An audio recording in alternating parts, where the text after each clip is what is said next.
মাওলানা মতিউর রহমান নিজামী ছিলেন বাংলাদেশের সবচেয়ে বড় ইসলামিক রাজনৈতিক দল বাংলাদেশ জামাত ইসলামীর বর্তমান আমির।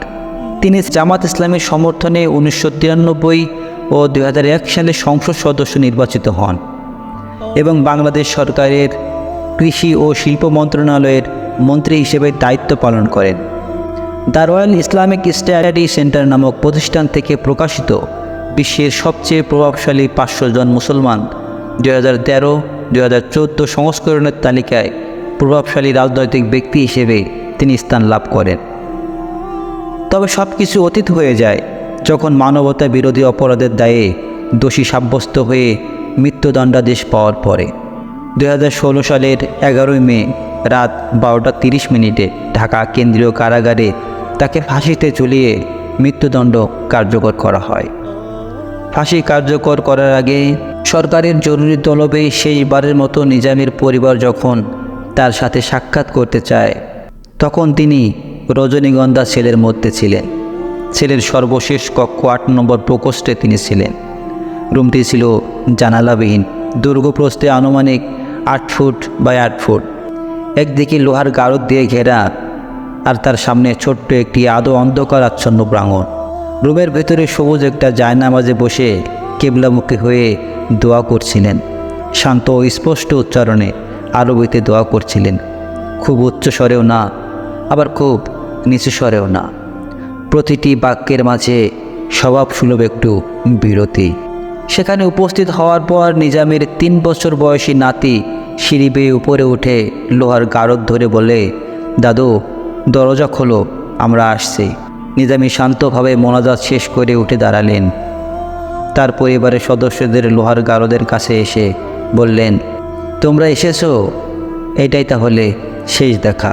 অতঃপর শিকের ওপাশ থেকেই সবার সাথে হাত মেলালেন। ওনার পরনে ছিল সাদা সুতি পাঞ্জাবি আর লুঙ্গি।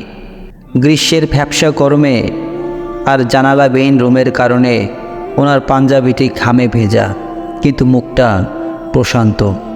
কষ্ট আর উদ্বেগের লেশমাত্র নেই। দেখে কে বলবে যে একটু পরেই তার ফাঁসি হবে?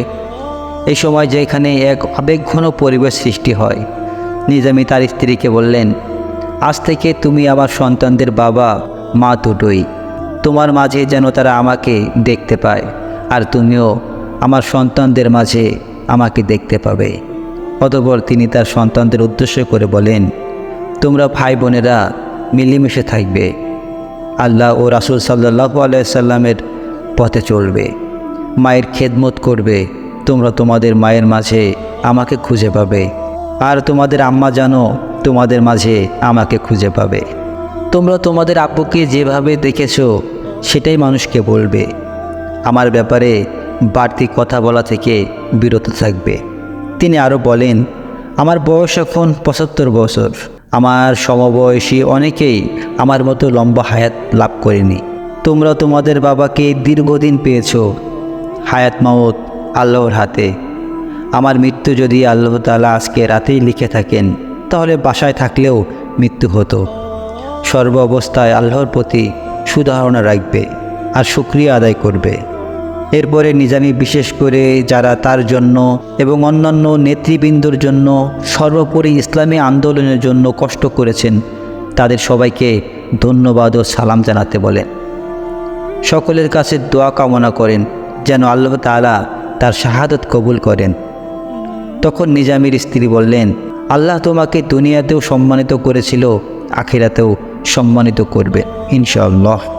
অতঃপর নিজামী বলেন, আমি সামান্য অজপাড়া গায়ের ছেলে, আর আল্লাহর রহমতে আমার জন্য গোটা দুনিয়ার বড় বড় আলেমরা উদ্বেগ প্রকাশ করেছে, দোয়া করেছেন। আমার মুক্তির ব্যাপারে ওআইসিতে আলোচনা হবে দেখে কেউ নাকি ওআইসি সম্মেলনে যায়নি। এগুলো তো পরম সৌভাগ্যের ব্যাপার। এমতো অবস্থায় তার সন্তানেরা বলেন, আমাদের জন্য কাল কিয়ামতের দিনে আল্লাহর কাছে সুপারিশ করবেন যেন আমরা জান্নাতে যেতে পারি। জবাবে তিনি বলেন, তোমরা জান্নাতে যাওয়ার মতো আমল করো, তাহলে ইনশাআল্লাহ জান্নাতে যেতে পারবে। এরপর নিজামী তার সন্তানদের অনুরোধে আল্লাহর কাছে দুহাত তুলে দোয়া করেন, প্রায় ঘণ্টাখানেক মোনাজাত করে আল্লাহর প্রশংসা ও নবী করিম সাল্লাল্লাহু আলাইহি সাল্লামের প্রতি দুরূদ পাঠ করার পর প্রথম প্রায় ২০ মিনিট রাসূল সাল্লাল্লাহু আলাইহি সাল্লামের শিখিয়ে দেওয়া মাসনুন দোয়াগুলো পাঠ করে। নিজামীর কাছে সুযোগ ছিল রাষ্ট্রপতির কাছে ক্ষমা চাওয়া নিয়ে কালক্ষেপণ করা, কিন্তু সেই সুযোগ তিনি নেননি বলতে আল্লাহ তাআলা হয়তো চাননি, কেননা মৃত্যুর সময় আল্লাহ কর্তৃক নির্ধারিত, তা আমরা সবাই জানি। সেদিন তিনি দেখিয়েছিলেন অন্তরে সেই বিশ্বাসকে ধারণ করে কীভাবে মৃত্যুকে আলিঙ্গন করতে হয়। সাক্ষাতের শেষে নিজামী বলেন, আমার ওসিয়তগুলো তোমরা আমার লেখা বইগুলোতে পাবে, বিশেষ করে জেলে বসে লেখা 2টি বই, কোরআন ও হাদিসের আলোকে রাসূল সাল্লাল্লাহু আলাইহি সাল্লাম ও আদাবি জিন্দেগি, এবং আগে লেখা বই কোরআনের আলোকে মুমিনের জীবন। এই বইগুলো পড়তে বলেন। শেষ পর্যায়ে নিজামী তার পরিবারকে জিজ্ঞেস করলেন, সাথিয়ায় দাফন করতে কে যাবে? নিজামীর মেজো ছেলে ডক্টর নাইম খালিদ বললেন, আমি আর মোমেন যাব।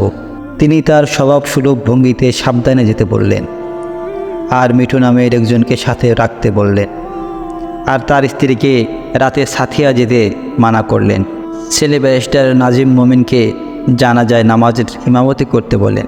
মোমিন প্যান্ট শার্ট পরেছিল, তিনি বললেন পাঞ্জাবি পরে জানাজা পড়াতে। সর্বশেষে নিজামী তার বড় মেয়ে মোহসেনাকে বললেন, আম্মু, আমি তোমাকে নিয়ে বেশ চিন্তিত। তুমি আমার মা, আমার সবচেয়ে বড় সন্তান। তোমার মুখেই প্রথম আমি আব্বু ডাক শুনেছি। তুমি শান্ত থেকো মা। আর তার স্ত্রীকে আবারও বললেন, তোমার সোনার টুকরা 6 ছেলে মেয়েকে রেখে গেলাম, তুমি ওদের মাঝে আমাকে খুঁজে পাবে। তোমরা যাও, আমি তোমাদের যাওয়া দেখি। পরিবারের সাথে শেষ সাক্ষাতের সময় সবাইকে নিয়ে মোনাজাত শেষে নিজামীর ছেলে নাজিম মোমেনকে জিজ্ঞেস করে, তিনি ফাঁসির মঞ্চে লুঙ্গি পরে না পাঞ্জাবি পাজামা পরে যাবেন? মোমেন বললেন, পাঞ্জাবি পাজামা পরে যাবেন।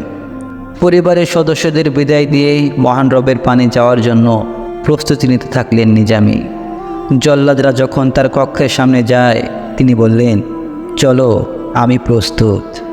ভিডিওটি শেষ করার আগে জানিয়ে দেব নিজামীর জীবনের শেষ মোনাজাতে কি বলেছিলেন। তিনি বলেছিলেন, হে আল্লাহ, আমি তোমার এক নগণ্য গোলাম। তুমি আমাকে যতটুকু দ্বীনের খেদমত করার তৌফিক দিয়েছ, তা মেহেরবানি করে কবুল করো। আমাকে ইসলাম ও ঈমানের উপর জীবনের শেষ মুহূর্ত পর্যন্ত টিকে থাকার তৌফিক দান করো, আর শাহাদাতের মৃত্যু দান করো। হে আল্লাহ, তুমি আমাকে আর আমার বংশধরকে নামাজ কায়েমকারী বানাও, আর আমাকে, আমার পিতামাতাকে আর সকল মুমিনদেরকে কাল কিয়ামতের দিন ক্ষমা করে দাও। হে আল্লাহ, আমাদেরকে পরিপূর্ণ ঈমানদার করে তোমার উপরে সত্যিকারের ভরসা করার তৌফিক দান করো। আমাদের জিহ্বাকে তোমার সর্বক্ষণিক জিকিরকারী বানিয়ে নাও। হে আল্লাহ, আমাদেরকে মৃত্যুর পূর্বে তওবা করার তৌফিক দান করো। মৃত্যুর সময় আরাম দান করো। মৃত্যুর পরে তোমার ক্ষমা লাভ করার তৌফিক দান করো। সর্বশেষে তিনি বললেন, হে আল্লাহ, তুমি এ দেশকে তোমার দ্বীনের জন্য কবুল করে নাও। এ দেশে শান্তির ফয়সালা করে দাও। এদেশে গুম, খুন, রাহাজানি, আধিপত্যবাদীদের হাত থেকে রক্ষা করো। তিনি দেশের মানুষকে সুখ সমৃদ্ধির জন্য দোয়া করলেন।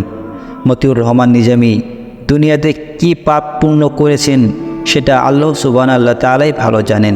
তিনি উত্তম ফয়সালাকারী, তাই তার ফাঁসি নিয়ে কোনো মন্তব্য করতে চাই না।